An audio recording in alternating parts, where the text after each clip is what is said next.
Okay, ಇನ್ನು ಬೆಂಗಳೂರಿನ ಕತೆಗೆ ಬರೋಣಲ್ವಾ?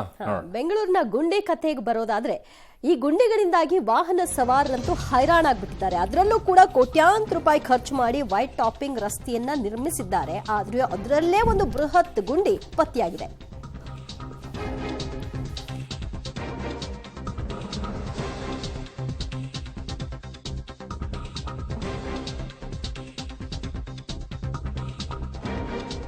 ಬೆಂಗಳೂರಿನಲ್ಲಿ ಬೃಹತ್ ಗುಂಡಿ ಪತ್ತೆಯಾಗಿದೆ. ಕೋಟಿ ಕೋಟಿ ಖರ್ಚು ಮಾಡಲಾಗಿದೆ ರಸ್ತೆ ನಿರ್ಮಾಣ ಮಾಡಲಿಕ್ಕಾಗಿ, ಅದರಲ್ಲೂ ಕೂಡ ವೈಟ್ ಟಾಪಿಂಗ್ ರಸ್ತೆಯನ್ನ ನಿರ್ಮಿಸಲಿಕ್ಕಾಗಿ. ಆದ್ರೆ ಅಂತಹ ರಸ್ತೆಯಲ್ಲೇ ಬೃಹತ್ ಗುಂಡಿ ಪತ್ತೆಯಾಗಿದೆ ಅಂತ ಅಂದ್ರೆ ಏನರ್ಥ? ಇದು ಪಬ್ಲಿಕ್ ಟಿವಿ ವರದಿ ಮಾಡ್ತಿದ್ದ ಹಾಗೆ ಬೆಸ್ಕಾಂ ಎಚ್ಚೆತ್ಕೊಂಡಿದೆ. ಈಗ ಅದನ್ನ ಸರಿಪಡಿಸ್ತೀವಿ, ಅದನ್ನ ಮುಚ್ತೀವಿ ಅನ್ನುವಂತಹ ಕೆಲಸವನ್ನ ಮಾಡ್ತಾ ಇದ್ದಾರೆ. ಅದನ್ನ ಯಾಕೆ ಹೇಳಿಸ್ಕೊಳ್ಬೇಕು? ನೋಡಿ ಹೇಗಿದೆ ಪರಿಸ್ಥಿತಿ. ಕೋಟಿ ವೆಚ್ಚದ ವೈಟ್ ಟಾಪಿಂಗ್ ರಸ್ತೆಯಲ್ಲಿ ಗುಂಡಿ ಬಿದ್ದ ಸ್ಥಳ ನೋಡಿ ಬಿಬಿಎಂಪಿ ಶಾಕ್. ಈ ಸ್ಟೋರಿ ನೋಡಿದ್ರೆ ನಿಮಗೂ ಆಶ್ಚರ್ಯ ಆಗುತ್ತೆ. ನಗರದ ಮುಖ್ಯ ರಸ್ತೆಯಲ್ಲಿ ನಿಗೂಢ ಗುಂಡಿಯೊಂದು ಪ್ರತ್ಯಕ್ಷ ಆಗಿದೆ. ಈ ಗುಂಡಿ ಹೇಗ್ ನಿರ್ಮಾಣ ಆಯ್ತು, ಗುಂಡಿ ತೋಡಿದವರು ಯಾರು ಅನ್ನೋ ಗೊಂದಲ ಕಾಡತೊಡಗಿದೆ. ಬಿಬಿಎಂಪಿ ಅಧಿಕಾರಿಗಳು ಕೂಡ ಶಾಕ್ ಆಗಿದ್ದು, ಗುಂಡಿ ನಿರ್ಮಾಣ ಆಗಿರೋದೇ ನಮಗೆ ಅರಿವಿಲ್ಲ ಅಂದಿದ್ದಾರೆ. ಈ ಪ್ರಕರಣ ಬಿಬಿಎಂಪಿ ಅಧಿಕಾರಿಗಳ ಕಾರ್ಯವೈಖರಿಯನ್ನ ಮತ್ತೆ ಎತ್ತಿ ತೋರಿಸಿದೆ. ಸಿಲಿಕಾನ್ ಸಿಟಿ ಬೆಂಗಳೂರಿನ ರಸ್ತೆಗಳಲ್ಲಿ ಓಡಾಟ ಮಾಡುವಂಥ ಸವಾರರು ನಾವು ರಸ್ತೆಗೆ ಇಳಿದ್ರೆ ಎಷ್ಟು ಸೇಫ್ ಅನ್ನುವಂಥ ಪ್ರಶ್ನೆ ಪದೇ ಪದೇ ವಾಹನ ಸವಾರನ ಕಾಡ್ತಾ ಇದೆ. ಅದಕ್ಕೆ ಕಾರಣ ಬೆಂಗಳೂರಿನ ಕೆಲ ಇಲಾಖೆಗಳ ನಿರ್ಲಕ್ಷ್ಯ, ಅದರಲ್ಲೂ ಮುಖ್ಯವಾಗಿ ಬಿಬಿಎಂಪಿಯ ನಿರ್ಲಕ್ಷ್ಯ ಅಂದರೆ ತಪ್ಪಾಗ್ಲಿಕ್ಕಿಲ್ಲ.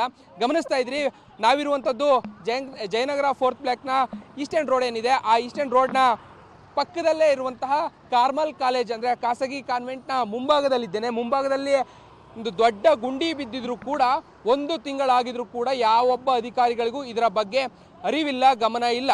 ಕಾರಣ ಕೇಳಿದಂಥ ಅಧಿಕಾರಿ ಯಾವುದೇ ಇಲಾಖೆಯವ್ರನ್ನ ಕೇಳಿದ್ರು ಮತ್ತೊಂದು ಇಲಾಖೆಗಳ ಮೇಲೆ ಅವರು ಈ ಒಂದು ಗುಂಡಿ ನಾವು ತೆಗೆದಿರೋದಲ್ಲ ಅನ್ನುವಂಥ ಮಾತುಗಳನ್ನ ಹೇಳುವಂಥ ಮುಖಾಂತರವಾಗಿ ತಪ್ಪಿಸ್ಕೊಳ್ಳುವಂಥ ಕೆಲಸವನ್ನು ಮಾಡ್ತಾ ಇದ್ದಾರೆ. ಸ್ಥಳಕ್ಕೆ ಈಗಾಗಲೇ ಸಂಬಂಧಪಟ್ಟಂಥ ಬಿಬಿಎಂಪಿ ಅಧಿಕಾರಿಗಳು ಬಂದಿದ್ರು ಕೂಡ ಅವ್ರಿಗೂ ಕೂಡ ಇದರ ಸ್ಪಷ್ಟವಾದಂಥ ಮಾಹಿತಿ ಇಲ್ಲ.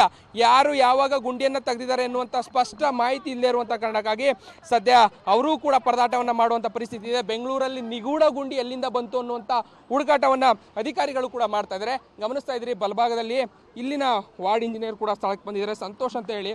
ಅವ್ರಿಗೂ ಕೂಡ ಇದರ ಮಾಹಿತಿ ಗೊತ್ತಾಗಿದೆ.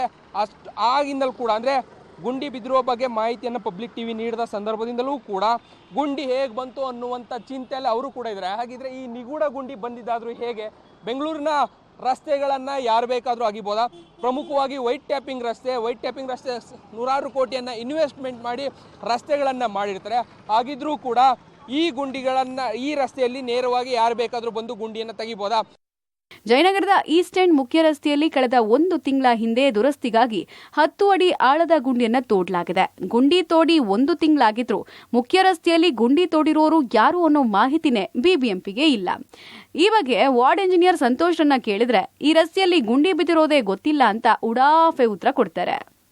ಇಲ್ಲ, 1 ತಿಂಗಳಿಂದ ಆಗಿರೋ ಡೌಟು.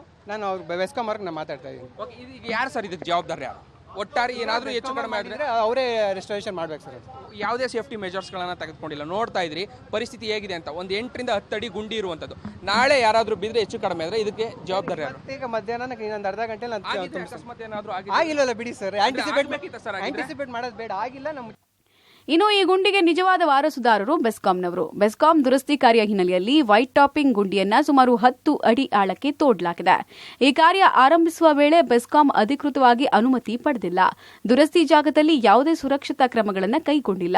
ಪಕ್ಕದಲ್ಲೇ ಖಾಸಗಿ ಶಾಲೆ ಇದ್ದು ಸಾವಿರಾರು ಮಕ್ಕಳು ಓಡಾಡ್ತಾರೆ. ಸ್ಥಳೀಯ ಅಧಿಕಾರಿಗಳನ್ನ ಕೇಳಿದ್ರೆ ಬೇಜವಾಬ್ದಾರಿ ಹೇಳಿಕೆಯನ್ನ ನೀಡ್ತಾ ಇದ್ದಾರೆ. ಬೆಸ್ಕಾಂದು 11 kV ಕೇಬಲ್ ಫಾಲ್ಟ್ ಆಗಿದೆ.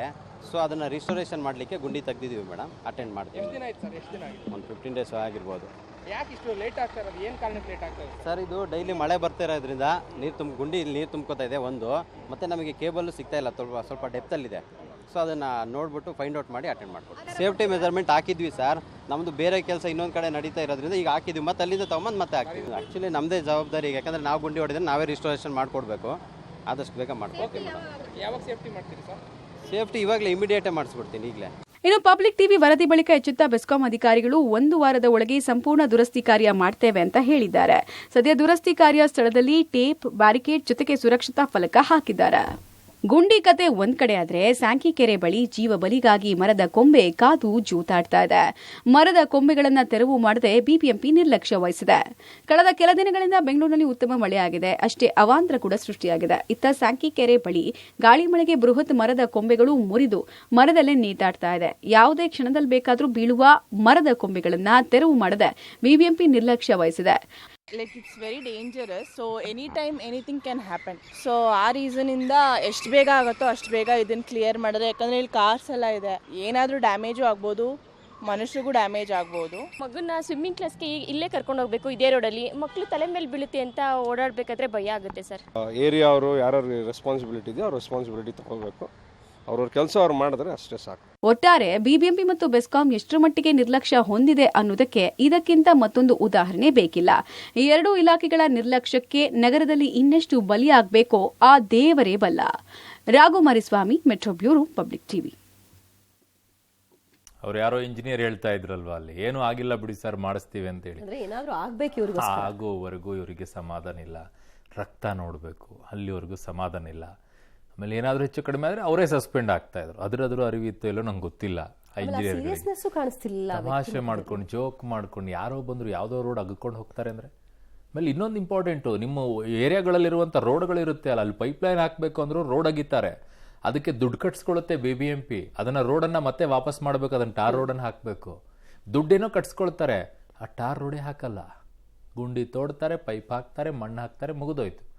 ಅದರ ಜವಾಬ್ದಾರಿ ಆ ಭಾಗದಲ್ಲಿರುವಂಥ ಇಂಜಿನಿಯರ್ಸ್ಗಳದ್ದು.